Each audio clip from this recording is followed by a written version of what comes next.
په لوګر ولایت کې نایب امان الله خان هغه سلبستریز روغتون دی چې د ولایت په کچه فعالیت کوي.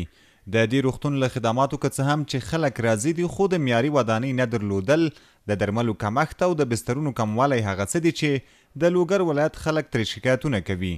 ناروغ لرونکي وایي دې روغتون ته ډیر زیات شمیر ناروغان راځي، خو ډیری یې پرته له دې چې درملنې وشي د ځای تنګوالي او د خلکو د زیات بیروبار له امله بیرته ځي. مخلوق زیاته کیف شوم نه رسیږي، زیات مریضان بیرته ځي. نن هلته د معایناتو ځای کې زیات خلک بیرته لاړ، بیروبار زیاته، شفاخانه تنګه ده، ډاکټران کم دي. پوښتنه همدا ده چې سم ځای جوړ شي، سمه شفاخانه جوړه شي، ښه ازاد وي، ښه چپرکټ وي، ښه خدمت مریض وشي. ډاکټران خیلی فعال دي، دلته ښه فعال ډاکټران شته، خو یوه ستونزه دا ده چې د روغتون ودانۍ ډیره وړه ده، د دې نفوس لپاره بسنه نه کوي، خو په همدې امکاناتو هم دلته ډاکټران د خلکو خدمت کوي. موږ ترې راضي یو. د نایب امان الله خان روغتون د ماشومانو د ناروغیو متخصص ډاکټر محمد اسماعیل وایي چې ډیری یې په اسهال او خوارځواکۍ اخته ماشومان بستر کړي دي. نوموړی زیاتوي لویه ستونزه یې د ځای تنګوالی او د روغتون د معیاري ودانۍ نه درلودل دي. زموږ شپخانه کې د تېره شپه موږ 10 مریضان داخل بستر داخل اطفالو کې درلودل، چې د هغو جملې څخه موږ 10 مریضان د اسهالات په لحاظ باندې بستر شوي دي. او په شپخانه کې د سوی تغذیې بخش موږ لرو، په هغه کې د سوی تغذیې ټول خدمات په هغو کې عرضه کېږي. موږ مکمل امکانات د سوی تغذیې مریضانو لپاره لرو.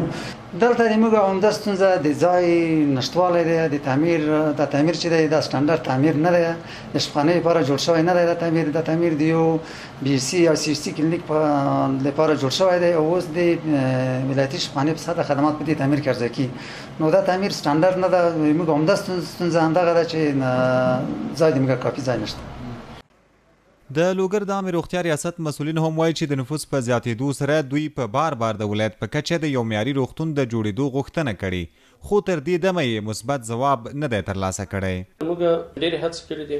اوس فلحال موږ د کنجاک شفاخانه چې موږ ولایت سطح کې لرو، هلته نو ستاسو یو دم موږ خپل پیشنهاد وزارت ورکړی دی چې تقریبا تر 1.5 بستر پورې کېږي. یا بعض مشکلات سره موږ خامخا لاس و ګریوان سره یو. انشاءالله کوشش کوو چې د لنډ وخت کې ډېر ښه سهولتونه ورته برابر کړو.